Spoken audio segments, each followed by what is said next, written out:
What a day. Hi guys, it's Mandy from MandyleePlays, and in this Mandy Rambles, I'm going to be talking about Pikmin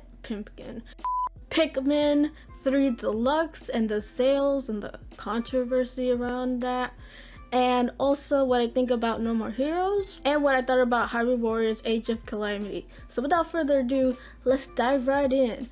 Okay, so the whole thing with Pikmin 3 Deluxe. Alright, so if you guys didn't know, Pikmin 3 Deluxe just released on the Switch, I think the 30th, and a lot of people are saying that it sold bad. Now there's a few things that I'd like you to know about myself, and when it comes to sales numbers and stuff, I don't care.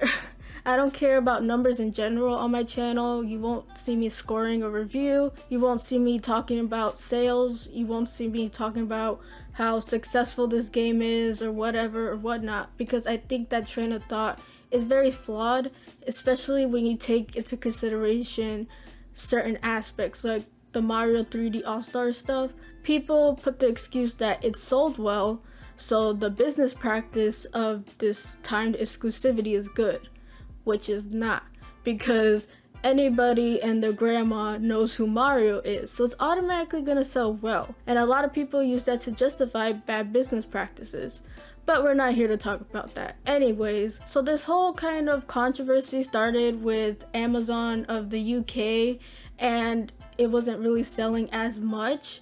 Now this is like weird because the UK is not the only place where you could buy Pikmin.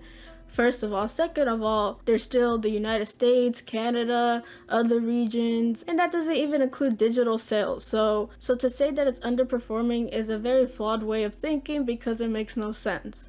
And I'm just saying that it makes no sense. So you're probably wondering, well, if you don't care, Mandy, why are you talking about it? Well, I just want to say that please don't focus too much on numbers in video games.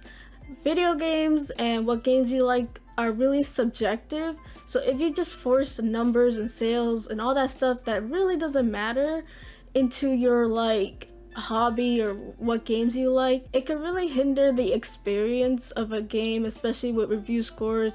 If it comes out a 7, which some people think that's bad or some people think that's good, it could really kind of sway you when it really shouldn't. It should be the quality of the game and what the game brings to the table, not a number.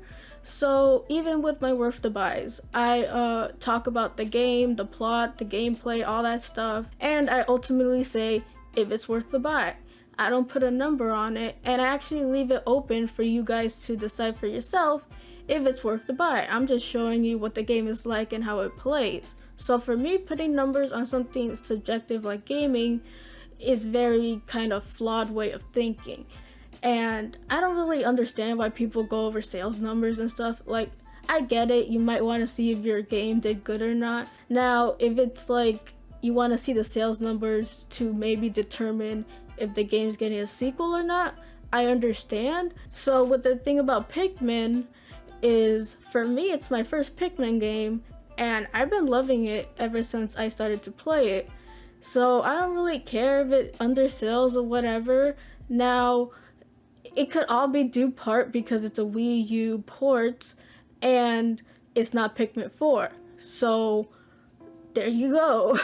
There's like the answer. Yeah, and I wanted to like express why I don't like numbers when it comes to gaming and all that stuff, and why I just stick to what I think about it, what I feel about it, because I feel like most people who go that route kind of portray the game in a more genuine kind of way and not just numbers and dollar bills and all that stuff. So that's just how I roll. Alright, next topic, No More Heroes. So I started playing the first one, and I honestly don't know what to expect with this game. It's so damn random. There's a lot of fourth wall breaks, there's a lot of cussing, and there's a lot of blood.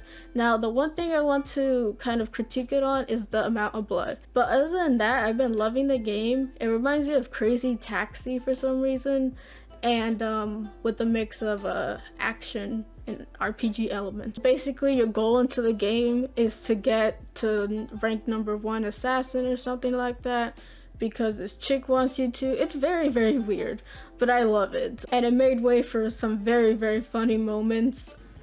Mandy, press L shoulder button and then up, down on the right stick.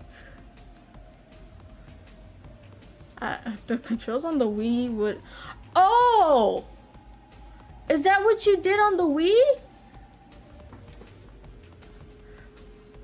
Like this? Oh! What? Oh, okay, let me see. What the heck kind of charger is that? Yo, I'm sorry for the people who had to play the Wii version. It's a very creative game, and it's a game that you don't see like everywhere. It's kind of its own unique thing, and I really like it for that. The humor is very funny.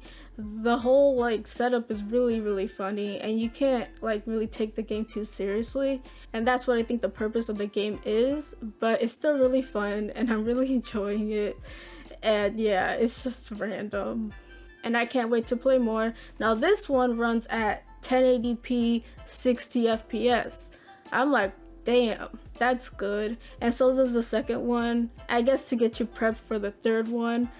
So I can't wait to play both of them and then play the third one, because I feel like I'm going to have a lot of fun with these games. Alright, and on to the next topic. Hyrule Warriors, the Calamity of Ganon. I love the game. I need it now. Why tease us with the demo? I don't know, but the gameplay is very, very good. Now, weirdly enough, I thought I wouldn't like using Zelda, but she's actually very fun to play with, and I found that her moves with the Sheikah Slate are very, very nice and really OP. And I do like to play with Impa, though her moves are very, very random. Like, Homegirl can summon an ice block with a pillow on it, sit on it, and just ram through everybody. So it's really weird, but I really love it. Now, the one thing I want to say is the story. That concerns me. Since this game is canon, so the whole premise is this egg that sounds like BB-8 goes to the past and tries to warn them about what's coming. Like, he literally shows them pictures of what's to come, and I'm like, oh man, just look. I'm like, no, because if you don't know, the Zelda timeline is very weird because there's different timelines. Now this opens a whole new Pandora's box as to what the heck is going to be in Breath of the Wild 2, because this egg is going to warn them about the incoming calamity. So I'm like, is Breath of the Wild 2 gonna like be a new timeline where everybody was saved and everybody knew? Or is it gonna be where Breath of the Wild, where nobody knew and Link had to do his stuff? And I'm like, that makes no sense. It just worries me about the continuity of Breath of the Wild and Breath of the Wild 2 and where it's gonna go, because this game is canon and it has time travel. So there could be an alternate version of where everything was prevented and Breath of the Wild never happened, and then we go into Breath of the Wild 2. Man. I just thought this baby egg wasn't gonna play a major role, but I didn't know he was gonna play such a crucial role as to be a time traveler warning about the incoming Calamity Ganon and possibly severing the timeline of Breath of the Wild while being cute as heck. I mean, he's very cute. Or maybe he was a catalyst and then that rolls into Breath of the Wild. Because if you don't know, sometimes when you time travel, you kind of put into motion the stuff you were preventing. I hate time traveling, by the way. No bueno, no fun. So yeah, story-wise, I'm very curious to see what comes out of this game. But yeah, that's all I had to say. Gameplay is satisfaction guaranteed. I love it. Alright, so that's it for my video. If you liked it, please leave me a like, and if you like my content and would love to see more, hit that subscribe button. I would appreciate it. Tell me what you guys think in the comments down below about any of the topics that I mentioned and your thoughts on it. You can find me on Twitter at MandyleePlays. I hope you guys have a beautiful rest of the day, and as always, play a good game. Bye!